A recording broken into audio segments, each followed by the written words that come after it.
Halo sobat pecinta cerita horor. Apa kabar semuanya? Semoga sobatku semuanya selalu dalam keadaan sehat dan diberi kelancaran dalam segala aktivitas. Amin amin ya robbal alamin.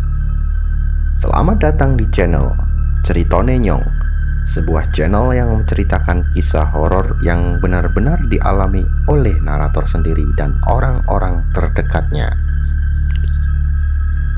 Sebelum kita lanjut ke cerita horor kali ini, alangkah baiknya sobatku semuanya subscribe, like, dan komen untuk membantu memajukan channel ini sehingga bisa bermanfaat untuk kita semuanya. Amin. Jangan lupa klik loncengnya ya.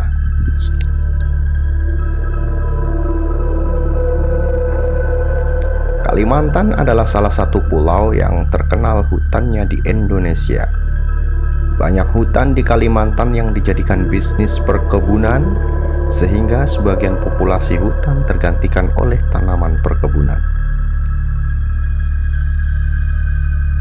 Kejadian ini terjadi pada tahun 2012 di salah satu kegiatan pembukaan lahan perkebunan kelapa sawit. Saat itu, narator yang bisa kita sebut si Tama bekerja sebagai salah satu pengawas kegiatan tersebut.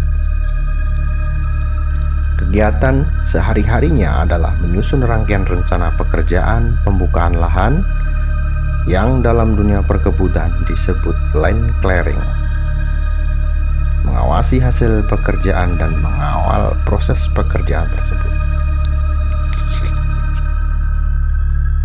Pada suatu hari, tepatnya di siang hari setelah usai ibadah zuhur, Tama keliling ke wilayah yang sudah dibuka untuk memastikan hasil dari pekerjaan karyawannya. Waktu itu agak mendung tetapi tidak hujan dan berangin cukup kencang. Perlahan Tama menyusuri jalan sambil memandangi dan mengambil foto kegiatan. Tepat di jalan setapak yang kebetulan samping kanan kirinya belum dibuka dan masih banyak pepohonan, terdengar suara berisiknya pohon yang terkena angin. Angin tersebut menghampiri si Tama dengan membawa aura menyeramkan yang membuat bulu kuduk Tama merinding. Seakan-akan angin tersebut membawa pesan peringatan dari seseorang. Tiba-tiba Tama terjatuh karena dikagetkan oleh sosok hitam besar berbulu seperti kera yang tepat melompat di atasnya.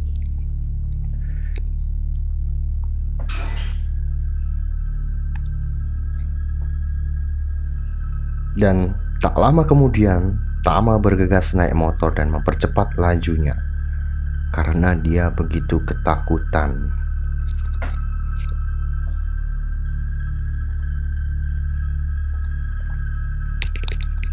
Kegiatan hari itu pun selesai dan dia kembali ke rumah dengan perasaan yang kurang enak badan.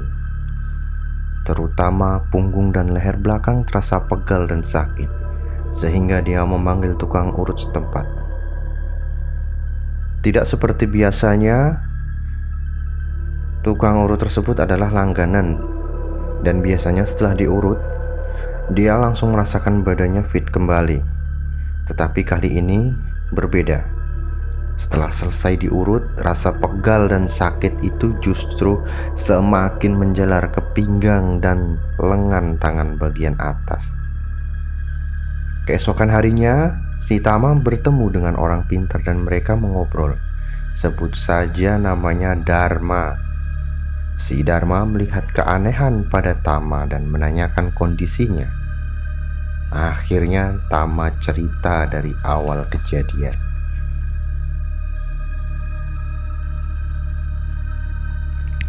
Dharma menganggukkan kepala sambil menawarkan diri untuk membantunya. Dan akhirnya sore hari mereka bertemu di rumah si Tama dan Tama diurut oleh Dharma dengan pijitan yang berbeda. Dia urut seperti orang yang memegang-megang saja, tidak ada tenaganya. Jangan-jangan gak bisa urut orang ini, kata Tama dalam hati. Setelah urut selesai, Dharma memberitahukan ke Tama bahwa ada siluman yang sedang mengikutinya dan dia jahat. Lalu Tama bertanya, siluman apa? Kenapa bisa dia mengikutiku? Untuk memastikannya, Dharma bertapa di rumah Tama dan berdialog dengan siluman itu. Tubuh si Dharma mulai panas dan keringat bercucuran sampai pakaian yang dikenakan basah kuyup. Setelah beberapa lama kemudian, si Dharma menceritakan kepada Tama bahwa siluman itu adalah sejenis kera yang bertempat tinggal di pohon besar yang ada di atas bukit, yang di bawahnya ada gubuk rusak, bekas orang berladang. Siluman itu marah kepada Tama karena pohon dan gubuk itu digusur oleh alat berat, sehingga anak istrinya menangis dan kehilangan tempat tinggal. Istri siluman itu berupa wanita berambut panjang dengan mata satu, sedangkan anaknya masih bayi dengan mata merah, gigi tajam, dan tangisan yang mengerikan. Kemudian si Tama bertanya, apa yang harus aku lakukan agar dia memaafkan dan tidak mengganggu lagi?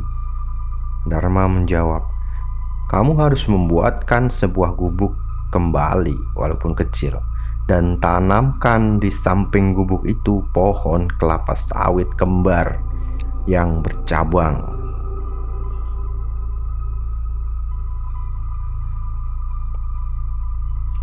Itu sebagai ganti pohon dan gubuk yang telah digusur.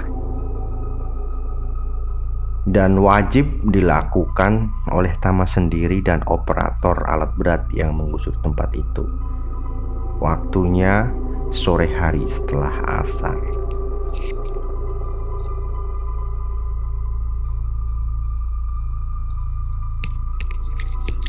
Hari berikutnya, Tama membuatkan apa yang diminta tersebut bersama sang operator. Setelah selesai, Tama merasakan tubuhnya menggigil sehingga dia tertidur dan bermimpi. Ada sosok besar hitam dan berbulu menemui Tama. Sepertinya itu siluman kera itu masuk ke dalam mimpi Tama. Dia berkata, aku tidak akan mengganggumu lagi. Kita impas. Sebelum melakukan kegiatan, kamu harus izin dulu, karena kami juga tidak akan mengganggu jika demikian.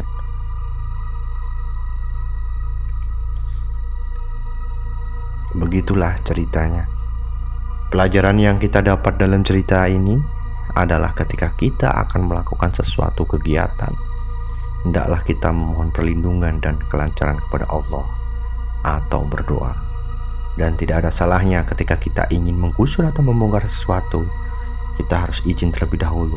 Siapa tahu di alam lain itu adalah rumah seekor makhluk atau makhluk lain. Demikian sobat pecinta cerita horor, semoga kesuksesan dan kebahagiaan selalu dicapai dalam hidup ini. Amin amin ya robbal alamin.